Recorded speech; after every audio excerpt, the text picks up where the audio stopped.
त्यसैले आज बुद्ध पूर्णिमाको दिन है हामी बुद्ध धर्म मान्नेहरूको लागि एकदमै महत्त्वपूर्ण दिन हो र त्यसरी नै यो बुद्ध पूर्णिमा र सागादावा भन्ने दुईटा हुनाले गर्दाखेरि धेरै मानिसहरूले सागादावा र बुद्ध पूर्णिमालाई नै सागादावा भन्ने हो त या त सागादावालाई नै बुद्ध पूर्णिमा हो भन्ने धेरै क्वेसनहरू हुन्छ है। र त्यसरी नै यो बुद्ध पूर्णिमा भन्ने चाहिँ सागादावा भन्ने महिनाभित्र नै आउने हो र सागादावा भन्ने चाहिँ सागा भन्ने एउटा ताराको नाम हो र दावा भन्ने एउटा महिनाको नाम हो है।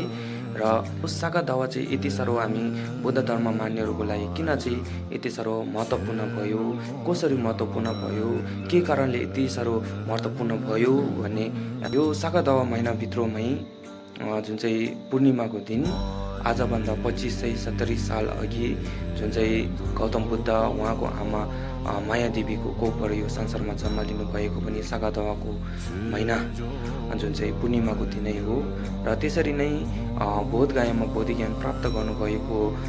दिन पनि यो सागादावा महिना जुन चाहिँ पूर्णिमाको दिनै हो। र त्यसरी नै अन्त कुशीनगरमा महापरिनिर्वाणको न्याङले देवा भन्छौँ उहाँले शरीर त्याग गर्नुभएको महापरिनिर्वाण गर्नुभएको पनि यो सागादावा महिनाको पूर्णिमाको दिनमै यो तिनैवटा कार्य जोडेको हुनाले गर्दाखेरि यो सागादावा चाहिँ हामी बुद्धिस्टहरूको लागि एकदमै महत्त्वपूर्ण महिना हामी मान्ने गर्छौँ। र त्यसरी नै यो सागादावा महिनालाई हामी भुङ्ग्युर दावा पनि भन्छौँ। किन भुङ्ग्युर दावा भन्छौँ भने आफूले सानो पुण्य गरे पनि त्यसको फलिफाप धेरै लाख भएर जाने, सानो पाप गरे पनि त्यसको परिणाम धेरै ठुलो भएर जाने हुनाले गर्दाखेरि यसलाई हामी छेउबाट भुङ्ग्युर दावा पनि भन्छौँ। र त्यसरी नै भगवान बुद्धको तिनैवटा महान कार्यहरू यो सागादावामा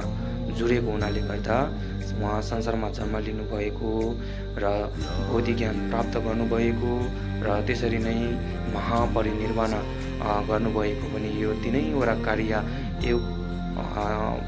सागादावा महिनाभित्रमै जोडेको हुनाले गर्दाखेरि हामी बुद्धिस्टहरूको लागि यो सागादावा चाहिँ एकदम महत्त्वपूर्ण मान्ने गर्छौँ। र यो तिनैवटा कार्य पनि जुन चाहिँ सागादावा महिनाको जुन चाहिँ पूर्णिमाको दिन जुडेको हुनाले गर्दाखेरि हामी बुद्ध पूर्णिमा भनेर हामी यसरी मान्ने गर्छौँ। लासो